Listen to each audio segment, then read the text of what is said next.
বিশ্ব ঐতিহ্য ক্ষেত্ৰ মানাহ ৰাষ্ট্ৰীয় উদ্যান আচলতে বিভিন্ন জীৱ জন্তু আচলতে ৰাইজে প্ৰত্যক্ষ কৰা পৰিলক্ষিত হয় বিভিন্ন সময়ছোৱাত।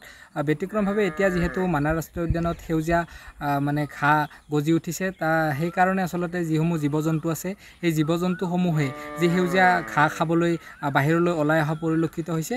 আজি আমি প্ৰত্যক্ষ কৰি খুবেই আনন্দিত হৈছোঁ যে দুটাকৈ গড় আচলতে মানাহ ৰাষ্ট্ৰীয় উদ্যানৰ কাষতে এনেধৰণে আমি প্ৰত্যক্ষ কৰিছোঁ। সঁচাকৈ এটা সৌভাগ্যৰ দিন। মানাহত যিসমূহ দেশী বিদেশী পৰ্যটক আহে, সেই পৰ্যটকসমূহে যি মনৰ আশা লৈ আচলতে মানাহত আহে জীৱ জন্তু চাবলৈ, তাক লৈ আচলতে সকলোৱে উৎসাহিত হৈ পৰিছে। মানাহত এনেধৰণে আচলতে যি জীৱ জন্তুৰ সংখ্যাও বৃদ্ধি পোৱা পৰিলক্ষিত হৈছে।